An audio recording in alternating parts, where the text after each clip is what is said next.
आज आपण पाहणार आहोत प्रॉपर्टीज ऑफ नॅचरल रिसोर्सेस.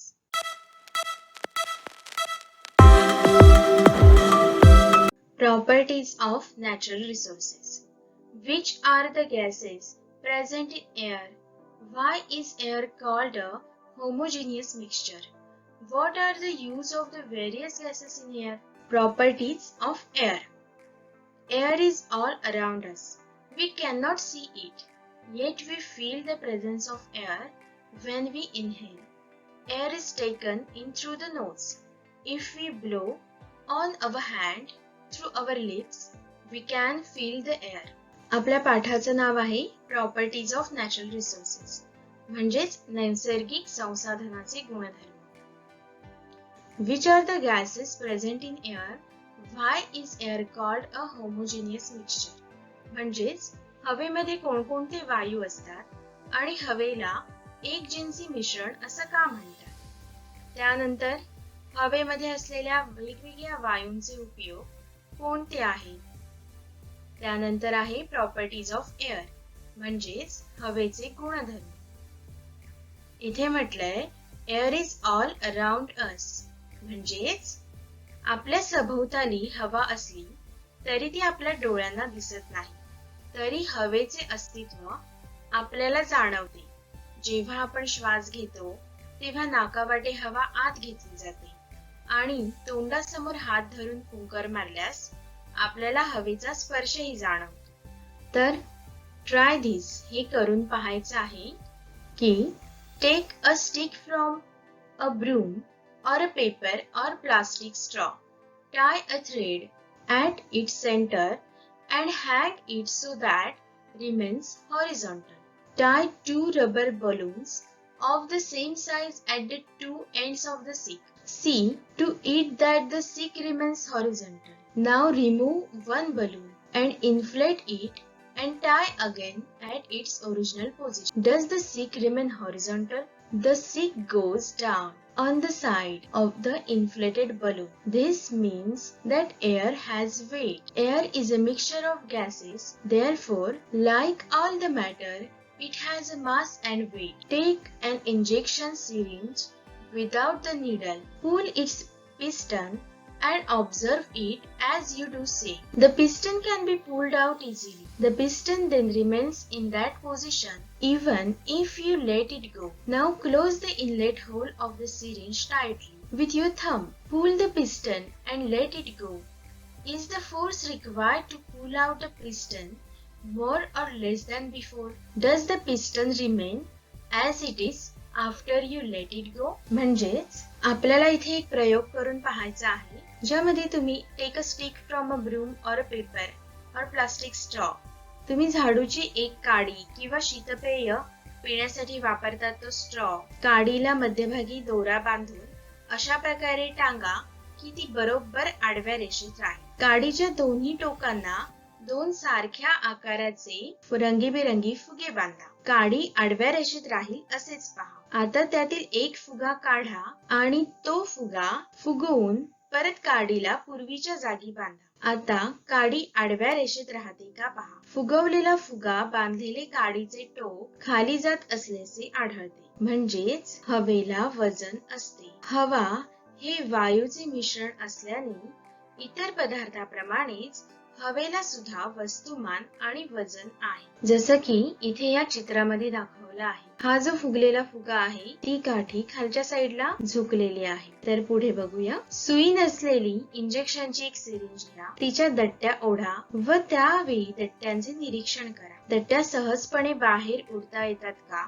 बाहेर उडल्यावर दट्ट्या हात सोडल्यावरही तसाच राहतो. आता सिरिंजचं छिद्र अंगठ्याने घट्ट बंद करा आणि हे जे सिरिंजचं छिद्र आहे ते अंगठ्याने घट्ट बंद करा आणि दट्ट्या बाहेर ओढा व नंतर सोडून द्या.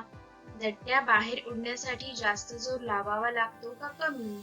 हात सोडल्यावर दट्ट्या तसाच राहतो का? हवेमधील वायूंचे रेणू सतत हालचाल करत असतात आणि हे रेणू जेव्हा एखाद्या वस्तूवर आदळतात तेव्हा त्या वस्तूवर ते दाब निर्माण करतात. हवेच्या या दाबालाच आपण वातावरणाचा दाब असे म्हणतो. जसं की इथे म्हटलं आहे, the molecules of the gases in the air are in the constant motion. When these molecules strike a body, they create pressure on that body.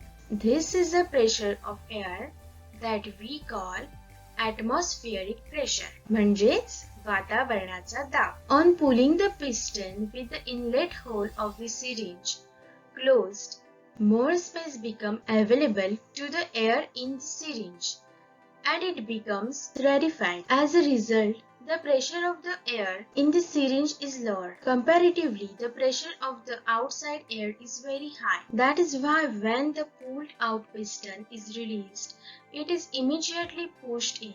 If this experiment is repeated, holding the syringe in the different position like vertical, horizontal or inclined, the piston is found go to the same extent in all the cases. From this, we can infer that atmospheric pressure is the same in all the directions. म्हणजेच सिरिंजचे छिद्र बंद करून दट्ट्या खेचल्यावरती syringe मधल्या हवेला जास्त जागा उपलब्ध होते आणि ती विरळ होते. त्यामुळे सिरिंज मधल्या हवेचा दाब कमी होतो. बाहेरचा दाब मात्र तुलनेने खूप जास्त असतो. म्हणूनच बाहेर खेचलेल्या दट्ट्या सोडून दिला की ती लगेच आत ढकलला जातो. ही सिरिंज उभी, आडवी, तिरकी अशा वेगवेगळ्या स्थितींमध्ये धरून हाच प्रयोग केल्यास प्रत्येक वेळी दट्ट्या तेवढ्याच आत गेल्याचे आढळेल. यावरून वातावरणाचा दाब सर्व दिशांनी समान असतो हे आपल्याला लक्षात येईल. Find out. Is there any atmospheric pressure on the moon? Do you know? Under ordinary conditions, atmospheric pressure at sea level is about 1,01,400 newtons per square meter. It can be measured with the help of a barometer. As we go higher above sea level, atmospheric pressure decreases. A little fun. Place a pieces of cardboard on the mouth of glass filled completely with the water, holding the cardboard firmly in place with one hand. Invert the glass quickly. Take your hand away from the cardboard. What do you see? माहिती मिळवा. चंद्रावरती वातावरणाचा दाब असेल का? तुम्हाला माहित आहे का? सर्वसामान्य स्थितीमध्ये समुद्र सपाटीला वातावरणाचा दाब हा सुमारे 1,01,400 न्यूटन प्रति चौरस मीटर इतका असतो. वायुदाब मापकाने तो मोजता येतो. वातावरणाचा दाब समुद्र सपाटीपासून उंच जाताना कमी होत जातो. आता थोडीशी गंमत. पाण्याने पूर्ण भरलेल्या पेल्याच्या तोंडावर पुठ्ठ्याचा तुकडा बसवा. पुठ्ठ्याला हाताने आधार देऊन पेला झटकन उलटा करा. हाताचा आधार काढून घ्या. काय लक्षात येतं? हा प्रयोग तुम्ही करून पाहायचा आहे. त्यानंतर next point, great scientist. In 1726 the Swedish scientist Daniel Bernoulli put forth the important principle that the pressure of air decreases when its velocity increases, while the pressure of air increases when its velocity decreases.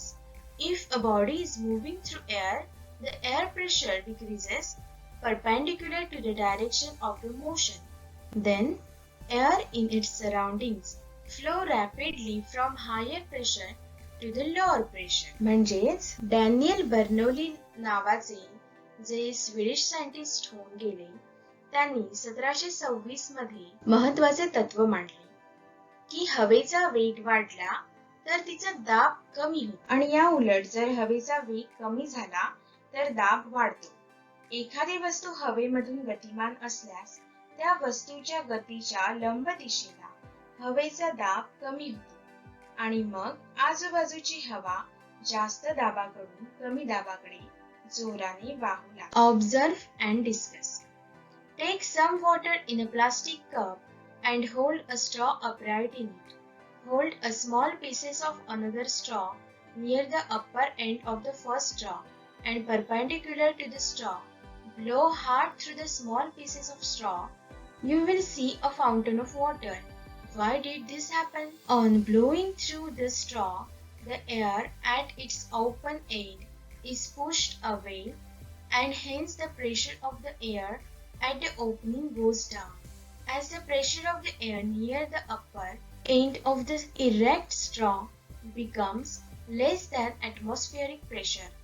The water in the cup is pushed from where the pressure is higher to where it is lower, that in the upward direction, and the water comes out in the form of fountain.